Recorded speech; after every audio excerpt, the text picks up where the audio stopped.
go get it. And they don't subtract it, it's only addition. Dog, I remember the nights in the kitchen, thinking and washing the dishes. Just like I did on a regular basis, it's just this time was different. I looked at my mom and she asked what's wrong. I said I'm scheming and plotting, and still in my teens, I had a dream, I didn't quite understand it. Hey guys, welcome back to our channel. It's Vanna. I'm doing this video solo because this is about what I do for a living, and I want to give my opinion on being a CNA and what I say way too much. I want to give my opinion on being a CNA and what is better to work in either a nursing home, assisted living, or work for an agency. So I just want to give like my experience and the pay and which one I think is better. So basically, I've been a CNA for a year, but prior to that, before I was a CNA, I decided to leave retail because I worked in retail for like 6 years. Oh my gosh, people are crazy. So I decided to do like a career switch or whatever, and I decided to become a personal care aide at this assisted living that I saw was hiring. I'd never done it before, and I just wanted to give it a chance. So they hired me, and I was hired as a PCA, which is basically a CNA without the certification. You can do everything a CNA can do without being certified. So I got hired as a personal care aide. Now, assisted living, I loved it because it was simple. You know, you help people get up for the day and get dressed or whatever. I worked second shift, and my routine was I would come in and we would wait around for dinner. Basically, the residents would be doing an activity or watching a movie from like 3 o'clock to like 5:30ish, and that's when dinner started. So we'll get them up, we'll put them in the dining room, we feed the people that need help. And I worked in the memory care unit, which is dementia and Alzheimer's, so a lot of them needed help eating. So we'll feed whoever needs help. You know, I got to know my residents, so I know who needed help and who didn't need help. So we pass out the trays, feed them, and after dinner we'd take them one by one and we would toilet them so they don't be sitting in like a mess. We toilet them, put them back into the TV room, we either let them watch a movie again or do another activity with them. We can do like a word game or like a puzzle or trivia with them. They usually love doing that. And we just do that, and around like, after dinner, and probably ends around 6, or like around like 7:30, 8 o'clock, we start getting them ready for bed. We put some of them in their pajamas and let them stay up because they like being up later.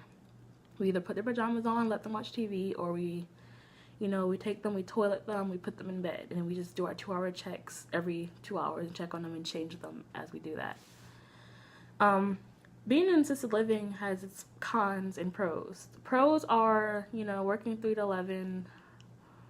It's simpler. It's less chaotic than first shift, and third shift's even better. But second shift is less chaotic because you only have to get through dinner and change them and get through the 2-hour checks until 11 o'clock. Another pro of being assisted living is that they can train you. They can do training at the facility, or they can send you somewhere to do the training to become a medication aide. And that's when you are allowed to pass out medications throughout the shift to the residents. I did that as well. I became a medication aide. I took the training at the place, and I went and took the state test that was like somewhere else. So that was also a good thing. It's a good experience if you want to do more than just be a CNA or a PCA. You can become a medication aide. And I also became a supervisor in charge, which is basically you're still a medication aide, but you're passing out meds and you're also supervising. The staff and everyone else. Now, the cons are, of course, I work 3 to 11, so my cons would be people not wanting to come into work at all. We were almost always short-staffed, but we made it work. And another con is the pay. The pay might be different in each state. I live in North Carolina, and the pay for a medication aide, well, first, when I got hired, I started off at $8.08 as just a personal care aide, which is ridiculous for the amount of work that we have to do. So I started off at $8.08. I became a med aide, and it was only $1.50 more, so I was getting paid, well, not actually $1.50, but like $1 something more. I was getting paid $9.50 for medication aide, which is still not enough for everything that I had to do, like passing out medicines and supervising. And then when you become supervisor in charge, it was only $10.50. So once again, to be a supervisor, pass out medicines and work on the floor as a PCA, 1050 was not enough, especially with people not showing up to work, so you were always short staffed and had to, you know, struggle to get by through the shift. Oh my god, that juice is good. But yeah, so that was a con of not being certified. So, you know, I decided that it wasn't for me. I got tired of the short staff, so I just, you know, put in my 2 weeks notice and I went back to school and back to retail until I finished school for getting my CNA. And it took me 5 months because I decided to take a program that was 3 days a week instead of the programs that are like 3 weeks or 6 weeks long. I didn't have time to do that. So I took one that was like Monday, Wednesday, and every other Friday, or Monday, Wednesday, and Friday, something like that. And it went by pretty quick, but again, it was like 5 months. There are programs that are shorter than that, but that's what I chose to do. So when I got my CNA, I finished around, I guess, I started in August or September 2017, finished around February, or finished around January. Then we took our state test in February on Valentine's Day. I remember that. And I passed it. On my first try, I passed all my skills, and I passed the written test. So after I graduated from getting my CNA, I just started applying everywhere that I could, and I finally got a full-time job at a health and rehab facility, which is basically long-term care and rehab, but it's basically all long-term care. That's a con of that. But you know, I worked in assisted living, loved it, so I decided to go to long-term care. Now, long-term care, whew, that was a lot. I was a full-time 7 to 3 first shift, and I got paid $12 an hour. But on the weekends, we have a weekend differential of $14 an hour, so that was okay. And we worked every other weekend, 5 days a week, and every other weekend. So, long-term care, once again, it's always short staff. Like, it's crazy. But I worked first shift, so we were pretty much okay, like staffed okay on first shift. And it was just a lot to do. Like, you know, we would come in the morning, we'd do our rounds with third shift beforehand. We'd do our rounds, we check everyone, make sure see who we have, check our people, see if they're good. They're mostly all sleeping at that time, 7 o'clock in the morning. So, you know, we check our people, get our assignments. Some people wait around till breakfast comes out, which is around 7:30, 8 o'clock. I usually go in, I try to get up people before breakfast. I would go in, get my assignment, start washing them up, have them up before breakfast. So that's less people for me to do after breakfast. We had a limit to 11 o'clock to get everybody up that we had to get up for the day. So getting people up from 7 to 11 is impossible, I think. Especially if you're running short staff, it's just impossible. And plus, you have to do showers. People have scheduled shower days. Luckily, we had a shower team, which were CNAs that were pulled off the floor, and they did showers from Monday through Friday, which actually helped out a lot because, like I said, trying to do showers and bed day people and get them up before 11 and feed them as well, it's hard. So that was one thing. I actually liked my job at long-term care, but it was just too much on my back, and it was just too much to come in. It was a lot of drama. I'm guessing because there was just a lot of females, and being around a lot of females causes a lot of drama. And we were in, you know, not the best area of Charlotte, and I'm like, yeah, this is the hood, so it's gonna be, these females are just ghetto. But yeah. So working full-time around a bunch of females is not always fun. There was dramas with the housekeeper, drama with the supervisors, drama with the coworkers. It was just too much. And on top of that, some nurses were lazy. Nurses also in nursing homes, you know, they usually don't help out a lot at all.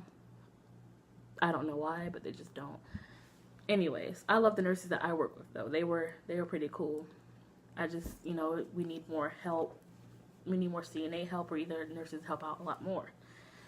Anyways, so yeah, I worked long-term care. I worked there for about 6-7 months, and I was like, you know what, it's not for me. Long-term care, the cons of it is there's a lot of total care people, and that comes with using Hoyer lift after Hoyer lift after Hoyer lift.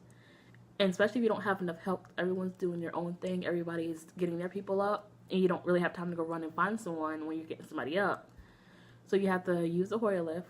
You're supposed to use 2 people for it, but that almost never happened because we don't have enough time for that. Like, people have to get their people up as well. We don't have enough lifts or time for that.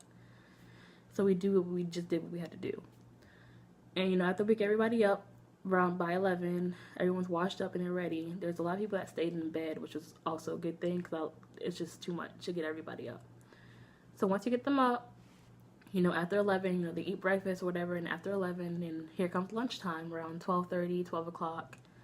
And we push everyone that wants to go eat in the dining room into the dining room. And we have CNAs that stay near and they serve the dining room, which in our case, we had the shower team that served the dining room while we were on the floor passing out trays. So, that was pretty much it for lunch. And people, after lunch, we usually toilet them, or people get back in bed and to wait for dinner time, and we toilet them, we change everybody, we do our checks, and actually, basically after lunch, you're pretty much done for the day. You're just answering call lights and changing people and checking everyone. That's what I liked about first shift, because it goes by quick. Like, you come in, breakfast, boom, get everybody up, boom, you're done. Lunch, boom, you're done. You just change linen, change people, check on them, answer call lights, and that's pretty much it. Now yeah.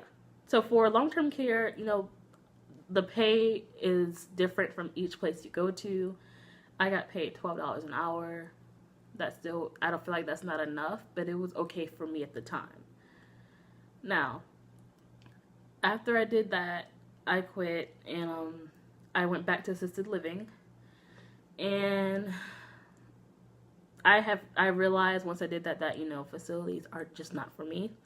But assisted living, like I said in the first part, it was pretty much simple. I worked second shift again, and I would come in, check my assignments, you know, to get our showers out the way, or no, cancel that. I'd come in, check my assignments, I'll go and do vital signs, and then I'm waiting around for dinner. I answer call lights and wait around for dinner. Dinner time, and the other assisted living that I worked at was a different one, and it was bigger and had more people in it. And I worked up front mainly. I didn't work in memory care like I did in the other one. So I see who had showers that day, and I'll write them down. I get the vital signs, you know, help with dinner. We served in the dining room, so I do that. Clean up the dining room, you know. I get my shower started. We usually have about maybe 3 to 5 showers to do, and mainly it was a lot of independent people there, so some of them did their own showers. We just had to be in a room and watch them. So at the showers, you know, we're basically just sitting around answering lights, and since you don't really have to change anyone, they usually call when you need to use the bathroom. You're not really, I didn't do 2-hour checks when I worked up front with independent people, because they usually call when they need to use the bathroom and when they need to be changed. So I would just wait around and answer lights till 11 o'clock. Same thing. There was maybe like 1 or 2 people that had to be changed, like they weren't with it, so you had to change them. So yeah, so that was assisted living and long-term care. Out of those 2, I prefer assisted living because it's more laid back and more, it's stress-free, but once again, there's always drama that comes with both of those jobs. People not wanting to come to work, and the pay. I got paid at this assisted living, being a CNA, I got paid only $11 an hour, which still, you know, it's still not enough. We deserve more. We deserve to be paid for what we're doing, and we're taking care of people. Healthcare deserves to be paid more. Now, working for an agency, this is my favorite one because I'm still working in assisted living or long-term care, but I'm working through an agency, which they send you shifts, days, and like facilities that need help that's open, and you get to pick what shift and what day you want to work, basically. And you get paid way more for agency. It's the agency I work for, our pay ranges from 14 all the way up to 17. It's mainly like 15 or 16 for most cases. Basically, being an agency, you know, you pick wherever you want to go. You pick the facility you want to work at that's local or closer to you. I go in, get my assignment, do like a round with someone to tell me, like, so I can know what people are. And, you know, I just get started, either 3 to 11 or 7 to 3. You know, I just watch people up, Get them up for either breakfast or get them up for, you know, lunch. Change them, do 2-hour checks, and your day just goes by quickly because you have something to do. So you just do your people that you've been assigned to, answer lights, change them, and just do your job and mind your business, basically. You don't have to talk to anyone. You ain't got to make friends with coworkers. You just come in, your agency, you just come in, you do your job, and you leave at the end of the day. Which I love, because you're not committed to just one place. You can go any place that they send you to. You can go pick wherever you want to go. If you don't want to go back to the place, you don't have to go back to the place. So I love it. And the pay is good. And I don't have to deal with people, really. I just come in and do my job and go home. One con about it is that, you know, you're walking to a facility, you're not knowing anybody there. You're not knowing any residents there. So you have to, like, kind of fill out, like, how they are and what they like. You can ask people about them and just form your own opinion and just, you know, go from there. Another con is that not all facilities have the same supplies or have enough supplies. There's some facilities that don't even use wipes. They use washcloths and towels. And they don't have, like, good soap. They have, like, the cheap, you know, standard generic soap that they have. And it's just, it can be a mess sometimes. Like, there can be roaches, you know, it can just be a really bad facility, but you're getting paid to just go in and do your job and go home.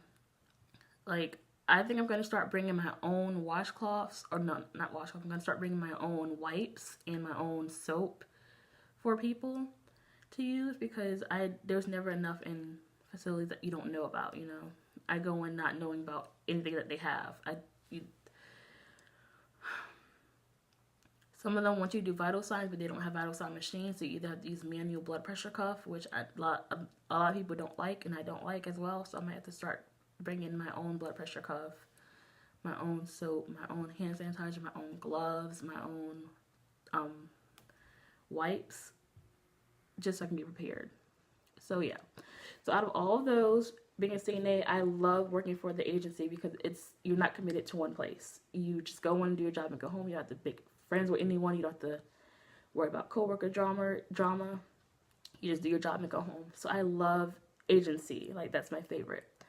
Now, I'm currently in school for medical assisting, and I also just got hired at this hospital, so hopefully I like being in the hospital as well. So I'm going to make a video later to, like, explain the differences between hospital and nursing homes and assisted living. So stay tuned for that video, and thank you guys for watching. Bye.